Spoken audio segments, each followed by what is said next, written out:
warahmatullahi wabarakatuh. Perkenalkan, saya Aldi Rafian dengan NIM 18002 dan rekan saya Rizky Fadil dengan NIM 18025. Sebelumnya, saya ucapkan terima kasih kepada Bapak Halil Fadli selaku dosen pengampu untuk mata kuliah fitokimia ini. Selanjutnya, di sini kami akan membahas tentang metabolit sekunder, yaitu materi saponin. Untuk penjelasan lebih lanjutnya, silakan simak video berikut. Cekidot. Pada kehidupan sehari-hari, kita sering melihat peristiwa buih yang disebabkan karena proses pengocokan suatu tumbuhan ke dalam air. Hal tersebut bisa terjadi karena tumbuhan tersebut mengandung saponin. Mendengar kata saponin, apakah teman-teman di rumah tahu apa itu saponin? Jika tidak, maka saya dan rekan saya akan menjelaskan tentang saponin. Silahkan simak video berikut. Saponin merupakan jenis glikosida. Glikosida adalah senyawa yang terdiri dari glikon dan aglikon. Glikon merupakan senyawa yang mengandung gula, dan aglikon adalah senyawa yang tidak mengandung gula, tapi mengandung bahan alam lainnya. Saponin sendiri keberadaannya sangat mudah ditemukan. Ditandai dengan pembentukan koloidal dengan air, yang apabila dikocok akan menghasilkan buih yang stabil. Selanjutnya, kita masuk pada sifat-sifat saponin. Yang pertama, mempunyai rasa yang pahit. Yang kedua, dalam larutan air membentuk busa yang stabil. Yang ketiga, menghemolisi eritrosit. Yang keempat, merupakan racun kuat untuk ikan amfibi. Yang kelima, sulit untuk dimurnikan dan diidentifikasi. Yang keenam, membentuk persenyawaan dengan kolesterol dan hidroksisteroid lainnya. Yang ketujuh, berat molekul relatif tinggi, dan analisis hanya menghasilkan formula empiris yang mendekati. Selanjutnya kita akan masuk pada klasifikasi saponin.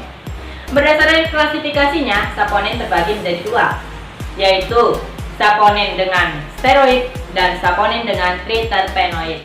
Saponin steroid ini tersusun atas inti steroid dengan molekul karbohidrat. Ketika dihidrolisis akan menghasilkan satu aglikon yang dikenal sebagai sapogenin. Dan tipe saponin ini memiliki efek anti jamur. Berikut ini adalah struktur dasar dari steroid. Contoh dari saponin jenis ini adalah asparagosida atau Asparagus saimentosis. Biasa hidup di kawasan hutan kering Afrika. Tanaman ini sering digunakan sebagai obat anti nyeri dan rematik oleh orang Afrika. Ini adalah contoh gambar dari tanaman asparagus. Dan ini adalah contoh struktur kimia dari asparagus. Selanjutnya yaitu saponin triterpenoid. Saponin ini tersusun atas inti triterpenoid dengan molekul karbohidrat. Saponin triterpenoid juga menghasilkan sapogenin. Sapogenin yang dihasilkan mudah dikristalkan lewat asetilisasi sehingga dapat dimurnikan. Tipe saponin ini adalah turunan amirin. Ini adalah struktur dasar triterpen. Contoh dari saponin jenis ini adalah Asiaticosida. Senyawa ini bisa ditemukan pada tumbuhan Gatucola atau pegagang yang tumbuh di daerah India dan dapat digunakan sebagai antibiotik. Ini adalah contoh gambar tanaman Gatucola atau pegagang.